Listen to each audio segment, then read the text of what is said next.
Welcome to Supernatural Insight. My name is Lorne.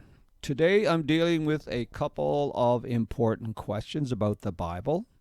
How did the Bible become a book? Who wrote the books of the Bible? And how is it the Bible was written at all? My insight is adapted from three excellent sources, three books which I recommend if you wish to do a more in-depth study. First, How the Bible Became a Book by William M. Snydwin. The second one, Scribal Culture and the Making of the Bible by Carl Vandertoorn. And the third one, The Bible on Earth, Archaeology's New Vision of Ancient Israel and the Origin of its Sacred Texts by Israel Finkelstein and Neil Cyberman. The stories in the Bible place the early Israelites in Canaan as early as the intermediate Bronze Age between 2200 and 2000 BCE. The ancient Israelites are depicted as shepherds living an agricultural lifestyle. This is not a setting in which we would expect writing to flourish. Did these shepherds and farmers write books? Who would have read such books anyway? Few, if any, could read or write. It is something of self-contradiction that the ancient Israelites who were illiterate should present a book as their contribution to the world. An oral society is a society without a writing system. However, it is possible for a society to transmit oral history, oral literature, and oral law and other knowledge across generations without a writing system, or in parallel to a writing system. It's an extraordinary accomplishment when their own world was without books. The ancient religion known as Judaism has been acknowledged throughout the world as a religion of the book. A book produced by a culture of oral tradition, the spoken word presented by cultural memory, the songs and stories, proverbs, and folk tales of a traditional society. That's pretty amazing. So who in this ancient culture of oral tradition had the professional writing skill, the ability to produce such a book, and when was this book written?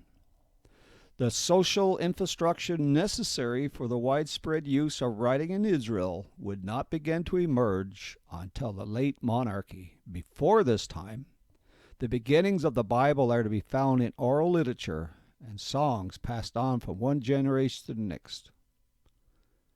The Bible as we know it began to take shape in Jerusalem in the late 8th century. Yes, the late 8th century, 727 BCE and 698 BCE, in the days of Isaiah the prophet and Ezekiah the king of Judah. The Assyrian invasion of the northern kingdom resulted in the exile of massive numbers of people from the northern kingdom, between 745 and 727 BCE, many of whom migrated to Jerusalem. These powerful and political forces coming together at that time resulted in the collection of earlier, mostly oral, traditions and writing of new text. The exile of northern Israel also gave rise to the prophetic works of Amos, Hosea, Micah, and Isaiah of Jerusalem, to priestly liturgies and to ritual texts, as well as to a pre-Deuteronomic historical work.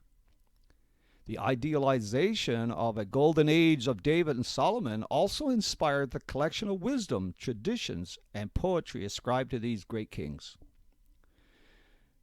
This was a time when Jerusalem expanded into a large metropolis.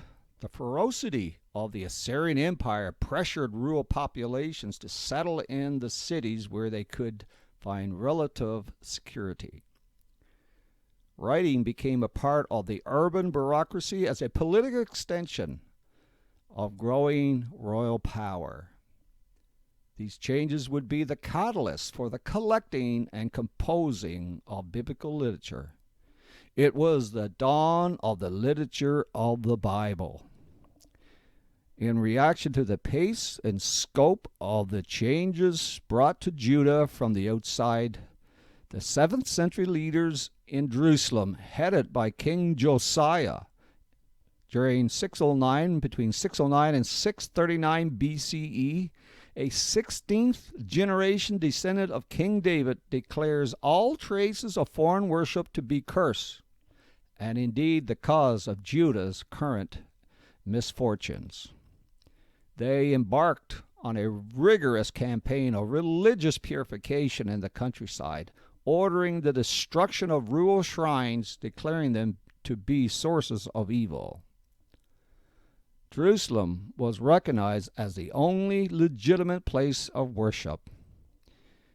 In the 7th century, it was bursting at the seams with a swollen population of royal officials, priests, prophets, refugees, and displaced peasants.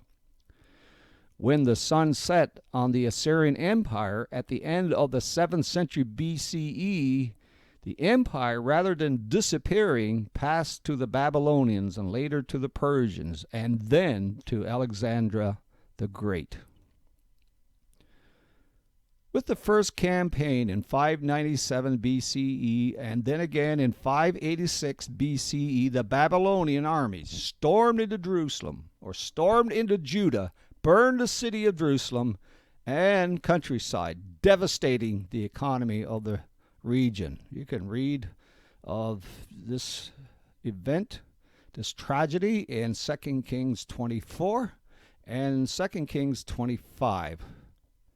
According to Jewish tradition, prophecy ended with the destruction of the temple and the end of the Hebrew kingdom. With the royal family and its royal archives in exile, the exile itself is a turning point for the collecting and editing of ancient Israelite literature, which eventually become a book. It's also a critical period for the Hebrew language. Biblical texts written before the exile are described as classical Hebrew or standard biblical Hebrew, whereas later biblical texts such as Ezra, Nehemiah, Daniel, and Esther is categorized as late biblical Hebrew. Over the past century, scholars have tended to see the exile as the formative period for the writing, collecting, and editing of the biblical texts. However, this seems very unlikely. The condition of the exile would most likely cause a major setback or retrenchment, not serving as fuel for increased literary or professional writing activity. With that said, prior to this period, ancient Israel was a society. It was a society making leaps and bounds in the production of literature at the end of the Judean monarchy. The report coming from recent archaeological findings have proven the fury of the Babylonian destruction of Jerusalem, Judah, and the entire Levant. The impact on the demographics, the changes, is beyond comprehension, showing a massive depopulation. The land was not completely empty, but it was severely depopulated. There were no more Davidic kings. There was no more temple. The entire cultural life of the people remaining in the land was forever altered. Daniel chapter 1, 3-4. The scribal infrastructure was exiled as well. Even the language that the people spoke changed from Hebrew to Aramaic. The invasion was ruthless. 80% of the cities, towns, and villages were either abandoned or destroyed in the 6th century. The evidence from archaeological research indicates that the infrastructure for writing was destroyed. In antiquity, writing depended on a prosperous urban economy in order to thrive. The plight of Judah was bleak, but was the exile much better? Could Babylonian exile have been the setting for the thriving of literature? I don't think so. But there certainly seems to have been some writing, some activity during the exile period. According to Psalms 137, 1 to 4, the situation was gloomy. The exiles are described as prisoners and slaves, tormented by their overlords. It's also reflected in Psalm 79. The exiles are described in Lamentations 1 and 3, Lamentations 2 and 11, and Lamentations 5. The exiles are described as completely demoralized. In addition to this, there is the story of the prophet Jeremiah and Ezekiel, which is tied to the fate of King Jehoiachin in Babylon. Jehoiachin is a prisoner in Babylon for some 37 years before his release in 550 BCE. Why is the fate of this king important to the narrative of the exile? The answer is that this king, Jehoiachin, was behind the writing of the Bible during the exile. The book of Kings ends by telling the reader about the eventual release of Jehoiachin. But without getting into the details of the history leading up to this moment, there were apparently 3 living kings. Jehoiachin was exiled in Babylon. Jehoahaz was exiled in Egypt. And Zedekiah, a puppet king, was on the throne in Jerusalem. This situation would overshadow the preservation and the writing of biblical literature during the 6th century BCE. The royal family of Jehoiachin and the palace scribes would shape the collection, editing, writing, and the preservation of biblical literature. Many texts were discovered in the vaults below the famous Ishtar, the gate leading into the city of Babylon. They date from the years 595 BCE to 567 BCE. The text lists rations to prominent political prisoners from Nebuchadnezzar's military campaigns. Most important for us is the record of payments to Jehoiachin, king of Judah. He was treated as royalty, even though he was under house arrest by Babylonians. These individuals were given monthly rations in oil, which was an exchange commodity that could be traded. It served the same function as money. It was out of this royal family, and the support afforded them in the Babylonian court that the preservation and writing of biblical literature continued, though on a limited basis in the exile period. Ancient Israel, hemmed in on 2 sides by desert and 1 side by the Mediterranean, that has, over the millennia, been plagued by recurrent drought and almost continual warfare. Its cities and populations were miniature in comparison to those of the neighboring empires of Egypt and Mesopotamia. Likewise, its material culture was poor in comparison to the splendor and extravagance of theirs.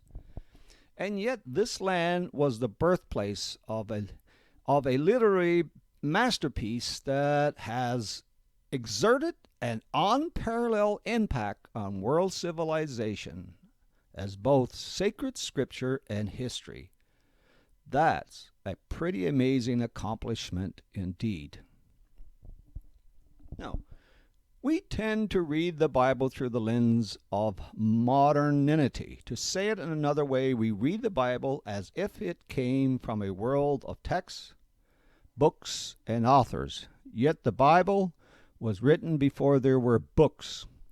The Bible is really a collection of scrolls and not of an individual author. Rather, the books are a result of scribal workshops within the context of communal workshops or communal authorship. We need to think of a group rather than the individual. Authorship is a concept that comes from a predominantly written culture, whereas ancient Israelites, its society was largely an oral culture. Who then, in this ancient culture of oral tradition, had the professional writing skill to produce such a book? Now, in our modern times, we have academics, scholars in universities who do research papers and write books. In a similar way, scribes wrote for scribes.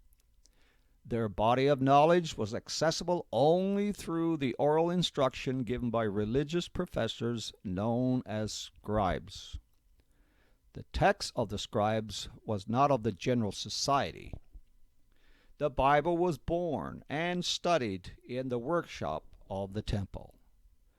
To put it another way, the scrolls of the Scripture were scrolls of the clergy. Those who wrote the texts were not authors, but were artisans. Intellectual property was not an issue. What was important to them was skill and technical mastery. Students who continued in advanced learning became scholars of antiquity. The scribes crafted their texts, preserved documents, and taught classical texts of their time. The Bible is an extraordinary book, not because of bright minds that wrote it, but because of the unique way it came into existence. The writing of the Bible is the result of generations of scribes, each one carrying on the work of the previous ones. The making of the books and the appeal to the authority of writing was largely derived from the institutions of state and temple. Writing was the domain of the royal court and then the priestly aristocracy. Writing was used as a tool of government and then taken over as a tool of religious authority and orthodoxy. The first Jewish book in Hebrew, Aramaic, or Greek were written in the Hellenistic Greek era. All literature written before that time were not books in the modern sense of the term. A book market did not exist, nor were there public libraries. In fact, there were no reading public of any sort. Text was read out loud by a professional person. Scribes did not concern themselves with originality, and what they wrote was not understood as a special gift but as an expression of craftsmanship. They were scribes, not authors. Now, it's important to note that scribes were often copyists or government officials. The scribes to whom we owe the Hebrew Bible were scribes whose training made them the intellectuals of their time. They were scribes in the sense of scholars. Let us look at some of the data from the Bible itself.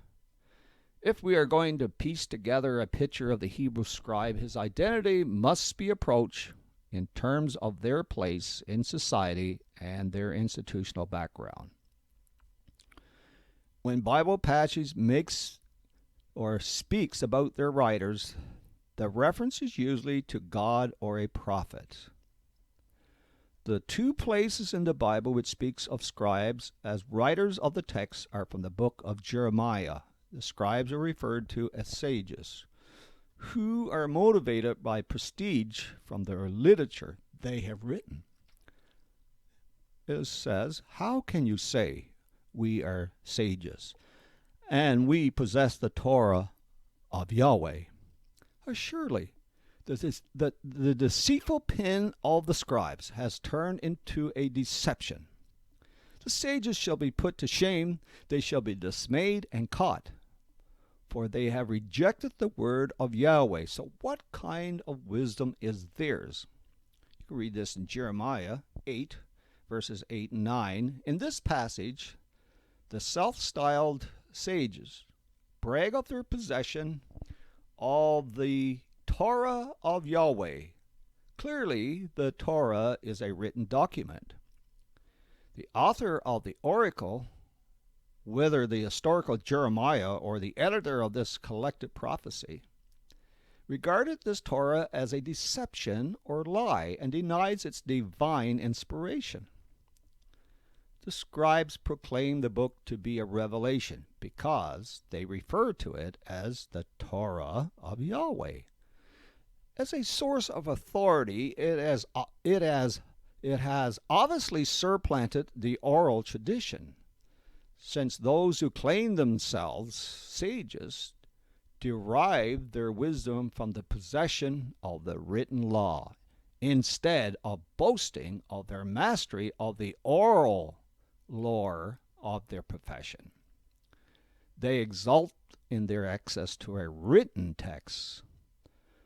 The one book that speaks of being the Torah of Yahweh is the book of Deuteronomy. The innovation of Deuteronomy lies not in the fact of it being written Torah, but in its claim to be a source of authority overruling the oral tradition. This was the bone of contention. Deuteronomy stands for a reversal of roles. It turns oral instruction into a servant of the written text. It was a continuous issue with Jeremiah. The reason is not explained. In any case, the scribes who were responsible for this Torah were not just copyists, but composers of the text. The second reference to a scribe writing the Bible is the account of Baruch, recording the oracle of Jeremiah, chapter 36. Jeremiah speaks his oracles, and Baruch used pen and ink to write down in a scroll, verse 18. The word scribe primarily denotes the scribe as a craftsman of writing known by implements as a pen. Psalm 45:2 says, "My heart overflows with a pleasing theme. I address my verse to the king. My tongue is like the pen of a ready scribe." Ezekiel 9 refers to a man with a writing case at his side, verse 2. A scribe normally writes in ink on a scroll, where he writes his text in columns. Sariah was the king of David, 2 Samuel 8 and 17. His son Eli, Horeth, and Ahijah were the scribes of Solomon, 1 Kings 3 and 3. Sibna was the scribe under Hezekiah, 2 Kings 18, verse 18. Shebna was the scribe of Josiah, 2 Kings 22. Elishama was the scribe of Joachim, and Jonathan's scribe of Zedekiah. That's in Jeremiah 37. Now, these men were not your average scribes, but high-ranking officials. They were high-ranking officials, the equivalent of a chancellor or secretary of state. They ranked higher than penmen or scholars. Their position resembled that of the Egyptian royal letter writers of Pharaoh, who, as head of the royal secretariat, was responsible for the foreign and domestic correspondence of the king. The activities of the royal scribes, as reported in the Bible, have to do with diplomatic encounters. 1 Kings chapter 18, verses 17 to 37. Consultation with political advisors and the management of temple funds. You'll find it in the book of Kings. The physical act of writing seems to have been a minor aspect of their duties. Ezra, apparently a scribe who was a secretary for Jewish affairs. In the title or role of the Persian government, a scribe is a high-ranking member of the Persian royal bureaucracy. In Ezra's case, with a special responsibility for Jewish affairs. Ezra is authorized to draw money from the royal treasury to pay for construction activities on the Jerusalem temple. Ezra 7. But there is more to add. Being an expert scribe in the Torah of Moses, Ezra is a scholar rather than an official. The area of Ezra's scholarship is specific as being the written Torah. He's described as a wise and expert scribe. The Torah is his wisdom. Ezra's status as a scribe is a Torah scholar. Ezra is a scholar of Scripture. The scribes who were scholars of Scripture belonged to the group of the Levites. 2 Chronicles 34. According to Nehemiah 8, several Levites assisted Ezra during his Torah reading in the temple. The Levites explained the Torah to the people, and they read from the scroll from the Torah of God, interpreting it and clarifying its meaning as they understood the reading. Nehemiah 8, 7 and 8. The fact that the Levitical scribes operated as a group is significant. They offered instruction throughout Judah, and they had with them the scroll of the Torah of Yahweh. They made the rounds of all the cities of Judah and taught, interpreting, clarifying the meaning of the Torah among the people. As scholars of Scripture, the Levites acted as successors of Moses, who had been the first to interpret, explicate, or to explain the Torah. Deuteronomy 1 and 5. Deuteronomy 30, 1 to 13. Scribes were considered wise. The Hebrew concept of wisdom is somewhat broader than the concept of our modern times. To us, wisdom stands for prudence, common sense, and balanced judgment, all which comes about by intuition, which comes about by intuition and experience. In Hebrew, as in most other ancient Near Eastern languages, wisdom can also refer to specialized knowledge and learning acquired through education. Where an Israelite would say acquired wisdom, Proverbs 4 and 5 and 7, we would say get an education. The scribes are not only wise human beings, but expert sages and thus scholars. So then, in the sense of learning and scholarship, presupposes high literacy, and literacy is acquired by scribal training. The rhetorical question, who is wise? Let him consider these words. This is an admonition to scribal students who is reading the book of Hosea. Hosea 14 and 10, you can also see 107. Psalm 107 and 43. And when Proverbs says that the fear of the Lord is the beginning of wisdom, Proverbs 1 and 7 and elsewhere, it understands wisdom as learning a scribal education. The accomplished scribe, in other words, is an expert and scholar. In conclusion, our concept of books always entails a concept of authors, on the premise that there are no books without authors.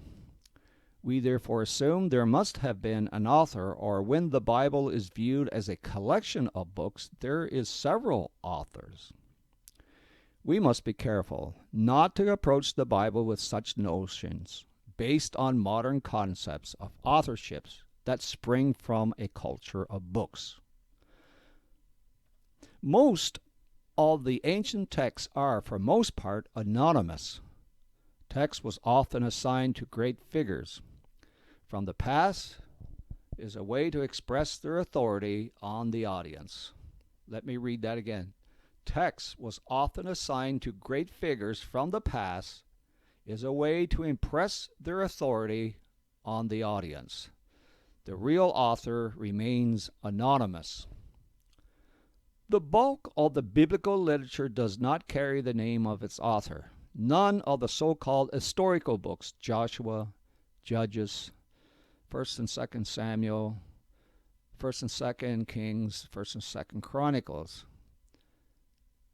None of these books contain superscriptions or any other reference to the author in the text. The same is true for 4 of the 5 books traditionally ascribed to Moses: Genesis, Exodus, Leviticus, and Numbers. None contain superscriptions, or any mention of an author. The practice of anonymous authorship related to ancient concept of literature is a given. Thank you for listening, and if you wish to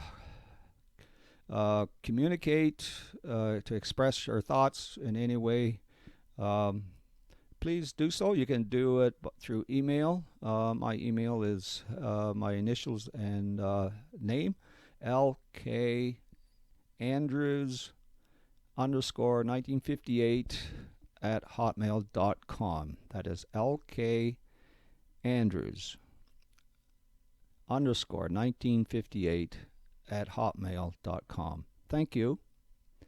Have a blessed day.